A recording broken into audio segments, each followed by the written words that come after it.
So I'm finally ready to do my ride report of the Tuff gravel wheels. Now these are road wheels, but they can also be used for cyclocross and gravel, which is what I'm using them for. So this is my third video of these, and I'm not going to spend a lot of time rehashing what I did in the first two, but I want to summarize. So I did my unboxing video, where you can go back and watch that, but basically these are a completely tubeless wheel set. There's no tape, there's just carbon inside the rim. And that's one thing that I really like about these, the fact that you don't have to mess with tape. All you do is you put in your valve stems and you're good to go. Now, if you get a set of these, make sure you go back and watch the second video, and I'll put both of those below because I had to get valve stem extenders and I had to start with some shorter valve stems. Again, there's a lot of things that I mentioned in that video, but I can tell you that after I got these set up with the correct valve stems and everything, they have worked perfectly. They have been absolutely no maintenance. They've held air perfectly. Let me show these on the bike. So I originally started with these on my cyclocross bike, and now I've got them on the gravel bike because cross season is over, and I'm putting some good miles on these wheels on the gravel bike. So I'm gonna show the wheels on the gravel bike, talk about the ride quality, and mix in some ride footage from today's ride. So I did about a 62-mile gravel ride on these. I've got the wheels on the Giant Revolt, and this is the Revolt Zero, which is kind of all black. It's a nice stealth color, but the Tuff wheels and the WTB saddle that I put on really just kind of bring some color to the bike. And if we're grading the Tuff wheels just on looks, these are pretty cool. So let's go over the specs. So the rims, I said in one of the videos, I measured them at 23 millimeters internal width. These are actually a 22 millimeter internal width, which is 1 millimeter wider than the stock wheels that came on this bike. So the Giant carbon wheels that came on this bike are 21. Now what is of course different than the stock wheels is the fact that these are a 40 millimeter depth. And so let's talk about that in terms of ride quality. So a deeper dish wheel like this is going to cause the wheels to cut through the air a little bit better. In other words, they're more aerodynamic. Now, does that cause issues in the wind? Not too much. I mean, when you see those super deep carbon wheels on road bikes that come like, you know, way down here, those are gonna cause problems in the wind.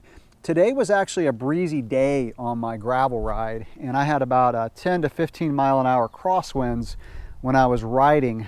You know, you don't want to take your hands off the bars and sit up when you have a strong crosswind with these, because it can take the front wheel and move a little bit when you're riding.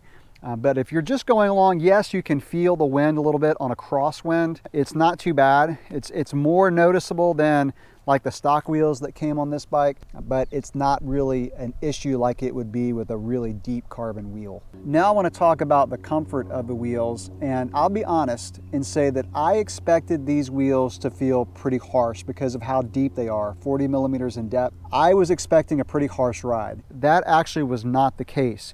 I would say comfort and compliance is about on par with the stock wheels that came on this bike.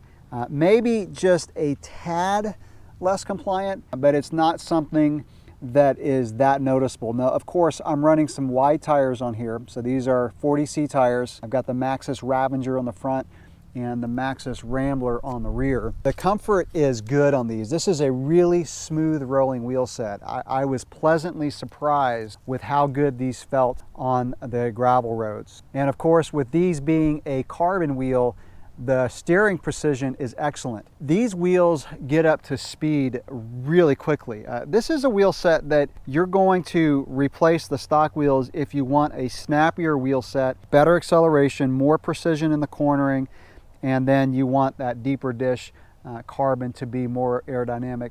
And of course, these are going to be pretty light. I weighed them in my first look video, the what I call the unboxing video, and these weighed in at, I think, a little over 1,600 grams for the pair. I'll repeat what I've said in other videos, and I'm sorry if I'm sounding like a broken record, but if you want a totally compliant rim, you're gonna go with alloy, an aluminum rim, like the Stan's Grail. The reason that you would go with carbon is to get a lighter wheel set, but more importantly, to go with a wheel set that's going to, like I said, accelerate well and have really excellent precision in the corners. And for that, these wheels absolutely do not disappoint. They are more precise than the stock wheels, a little bit snappier than the stock wheels, and of course a little bit more aerodynamic. Now the thing about precision is on a gravel bike, precision isn't as important as if you were going to use these like for cyclocross racing. The acceleration is going to be a little bit more important for gravel, especially when you're doing a lot of rides up in the mountains and you're out of the saddle climbing in some places. That's where you're going to feel the extra stiffness of the carbon. So because of that, I would say that these wheels are an excellent choice if you're wanting to upgrade the wheels on a cyclocross race bike. Unfortunately, I did not get a chance to race these. I was going to, and I had these tires on, and the race coming up ended up being an absolute mud fest, and I didn't want to race these tires. I wanted to race a more cyclocross specific tire, and I didn't feel like swapping tires. So I did not race these, but these would make a killer cyclocross race wheel set. So again, if you're thinking about upgrading your wheels on your cyclocross race bike, this would be a good choice. So this wheel set sells for $975. Tuff gave me a coupon, which I'll drop in the description below, for $100 off if you want to order a pair of these. And if you do get a pair of these, you get different options for hubs and things like that. These come with the Tuff hubs, and these were really good. Like when I pulled them out of the box, the bearings were super smooth. Let me, I'm gonna hold the microphone up to the rear so you can just kind of hear what they sound like when they spin. And like I had mentioned in one of the other videos, these are a 100 by 15 in the front and a 142 by 12 in the rear, which actually really is the standard now for gravel bikes and for cyclocross bikes. So that's going to wrap up my ride report video of these. I'm going to follow up this video in another couple months with a long-term review, and in that review I'm going to ride these on single track, either on the gravel bike or the cyclocross bike, and I'm going to thrash them. I'm not going to take it easy, because like I said, these are advertised as a road wheel that can also be used for cyclocross and gravel. So I'm going to find out just how durable these things are. So can I recommend these? Yeah, I really can. For the price, you get a really excellent wheel set, not too harsh, a wheel set that's really precise. The dish is deep enough to add some aerodynamics without affecting the ride quality too much in crosswinds. And like I said, if you decide to get a pair of these, make sure you check out the discount code that I'm going to drop below. And make sure you watch that video where I set these up, because you're probably going to have to get some valve stem extenders from stands unless you're able to find some really long valve stems. And I would highly recommend setting these up as tubeless. And I didn't really mention that when I was talking about the ride quality, but I'm running about 25 PSI in the rear and about 23 PSI in the front. And I've said this before, that when you're running carbon on gravel, you want to be able to lower the tire pressure to make them more compliant.